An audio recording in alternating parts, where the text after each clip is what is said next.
গরম গরম করেছি, আর তারপরে যখন বৃষ্টি এলো, এই দুদিনের বৃষ্টিতে একদম হাঁপিয়ে গেছিলাম।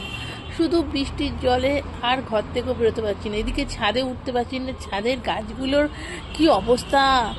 লেবু গাছটা এত লেবু হয়েছে যে গাছটা পড়ে আছে নিচে।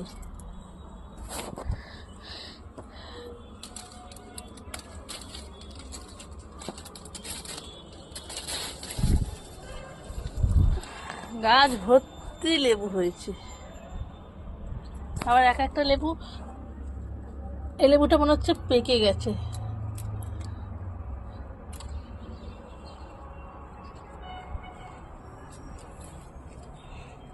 সব গাছগুলো উল্টে পড়ে আছে,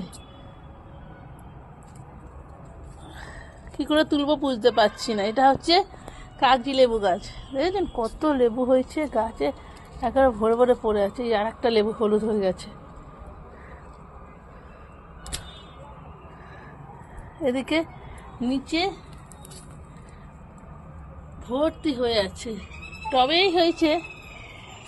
গাছগুলো খুব তরতাজা হয়েছে, এতদিন রোদ্দুরের পরে বৃষ্টি পেয়েছে তো জলে গাছগুলো কি সুন্দর গ্রিন গ্রিন হয়ে রয়েছে, অপূর্ব লাগছে।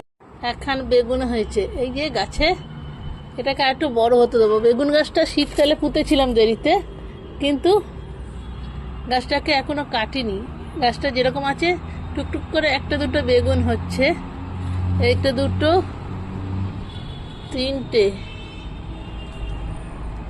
তিনটে বেগুন হয়ে রয়েছে। অনেক ফুল হয় এই শীতে, বৃষ্টির জলটা পড়লে না সত্যি গাছ ভরে যায় ফুলে। কত টগর ফুল হয়েছে, ভালো লাগে। ছাদে আসলে দু একটা গাছ থাকলে বেশ। গাছের যদি এই যে লেবু দুটো তুললাম আজকে, আর একটাও লেবু এদিকে গন্ধরাজ পেকেছে, কিন্তু আজকে আর তুলব না।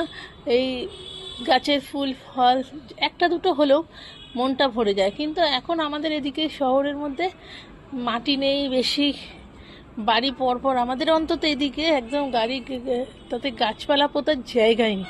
তার মাঝখানেও একটু একটু ছাদের টবের মধ্যে করেছি, মনটা ভরে যায়। আর গাছের ফুলগুলো দিয়ে যখন ঠাকুরকে পুজো করি না তুলে, তখন এত ভালো লাগে। কেনা ফুল অনেক থাকলেও একটা দুটো যদি নিজেদের গাছের ফুল হয়, ভগবানকে উৎসর্গ করতে সত্যিই মনটা ছুঁয়ে যায়। আবার মনে হচ্ছে কোনো আকাশে কালো হয়ে আছে, কমেনি বৃষ্টি, শুধু খানিকক্ষণের জন্য একটু বন্ধ রেখেছে। এই ফাঁকে ছাদে চলে এসেছিলাম, আর এতদিনের গরম থেকে বেশ ঠান্ডা ঠান্ডা হাওয়াও বইছে, ভালো। এত কথা বললাম, কিন্তু আসল কথা